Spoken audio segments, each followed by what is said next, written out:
Hello, my name is Devin Walker, and this is my showcase number 3 on learning management systems. My lesson for the last few showcases has been on trigonometric sinusoidal modeling.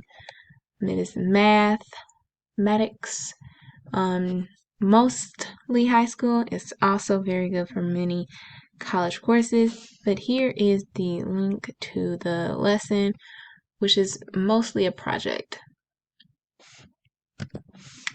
So this is my learning management system that I've chose as Google Classroom, and here is my classroom. So Google Classroom is very easy to use. You create your classroom.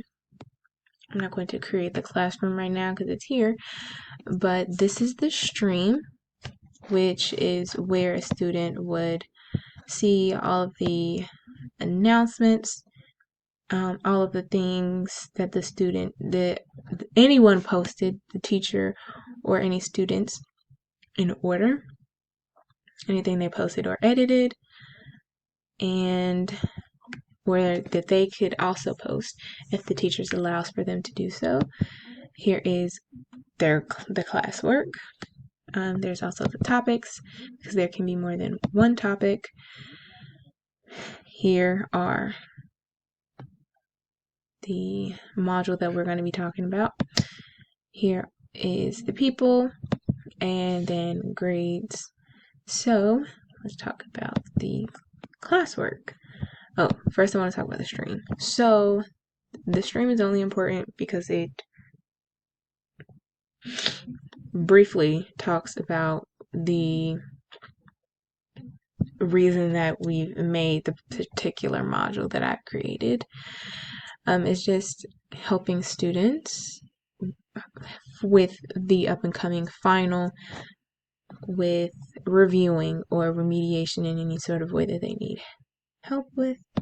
And of course, a teacher can give certain modules and assignments out to certain students. So not every student will be given the same module. There may be certain groups with different modules. One may be a higher level than the other. Some may be excelling while others need a little extra help. But this particular module is about review. So let's get into this. The classwork. So this is the activity 1, the slideshow and the lesson. So first, you want to look in, just clicking on it, you can see, that there's no due date. You can see the instructions. I can see, when did I last edit it? Who turned it in? Who did I assign it? And the assignments that are there. Then I can view the assignment full out. So there's the points, who returned it, all the students. I don't know why it keeps doing the student work instead of going straight to the instructions, but there it is. So from the instructions, you get that there are 15 points. Here are the instructions, the quizzes, code, and then a student will click on the quizzes. And the quizzes is a slideshow. It isn't actually a quiz. And the ed puzzle is a quiz, but it's more so a follow the along lesson, helping students be engaged. You don't really have to answer many questions, but this isn't actually going through with that, so we're not worried about that right now. So that is that. So yes, these are just participation points mostly. Okay, so next we're going to go through and see. So one thing that is very good about Google Classroom, or in general, just the format of this learning management system, is that you have the ability to incorporate multiple different learning tools and technologies in the same space at once, doing similar and the same things, but they might be giving students different opportunities. So, like this, a student may not need to watch the slideshow. They may only need to do the ed puzzle for review. Some students may need both. All students have to watch the ed puzzle because they have to answer the questions, but each student can decide what they need best.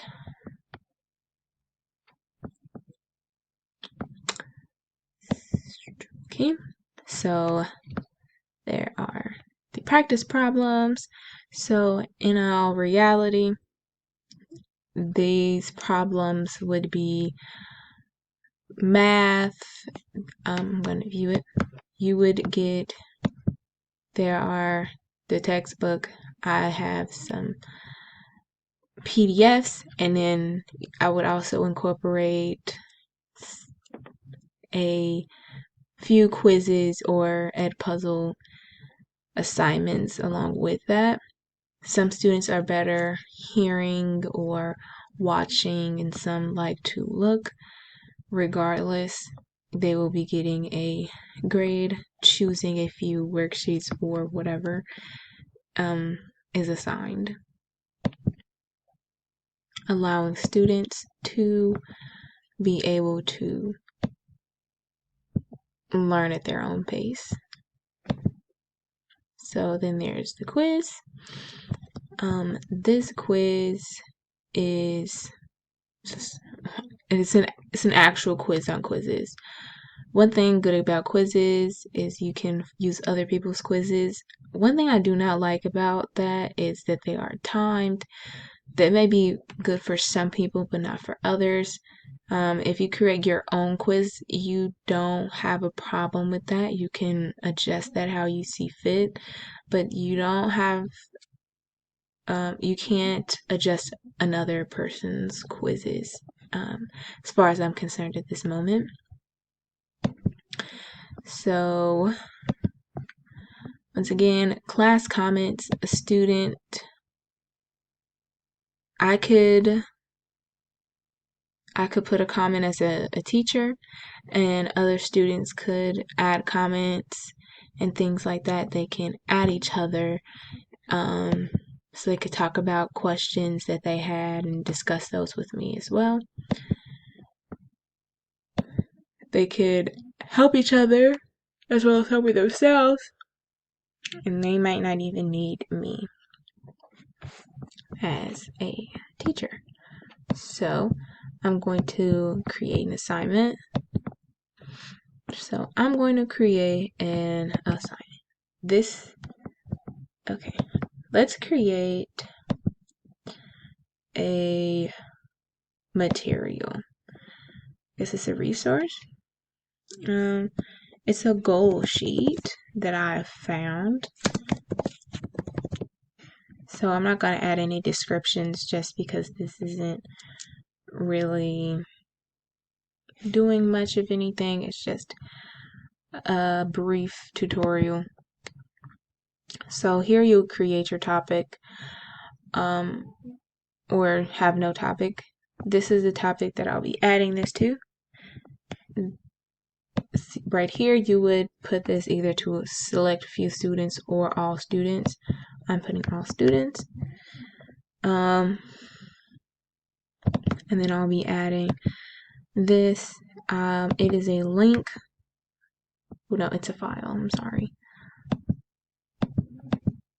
So this is I think it is important for students to have set academic goals for themselves. Of course, they can see their own grades, and they can also review the things themselves. I'll also show you how a student can review their grades themselves, or how I would review it.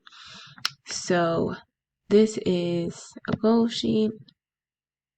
There are better sheets, using smart and things, but this seemed more aesthetically pleasing for a high schooler than some of the other ones that looked a little bit more childish, which may not matter when you're trying to set goals, but for the sake of this, I just decided to go with this one. So I want to show a few different tools. I'm going to close this. A few different tools that go along with, and you can move it. Oh no, that would be smart just to have the goal sheet up top. Anyway, so a few important and things that Quizzes and Edpuzzle, I don't know if other things use this, but Quizzes has the function of, I added them already to my Quizzes. I added the trigonometry classroom. You can do this with Google Classroom and Canvas. I did this with the Edpuzzle as well. It is already connected into the gradebook. So any assignment that a student does on Quizzes or on Edpuzzle, if they look at the slideshows or if they did anything, I will be able to see it regardless. So there's that. Now that we have that out of the way, go back to the PowerPoint slide. So I would use this in my future classroom because it is very easy. Ooh, it cut off a little bit, I'm sorry. It's very easy to use. You can choose different colors. You can add different things, pictures. I've seen people do memes or people have questions. You can vary how much you want your students to be able to interact with themselves and the teacher as well.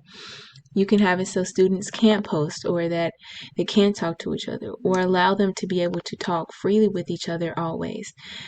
Those are just options set that you are able to have.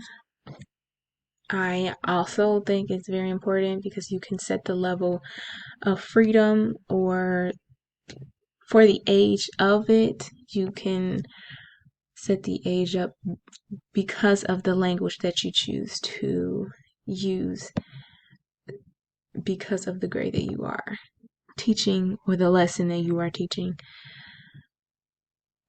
Okay, so those are the sources. These sources will be used in the grid and not in this slideshow, but these are the things that I've used when I was creating the showcase in general. So thank you for your time.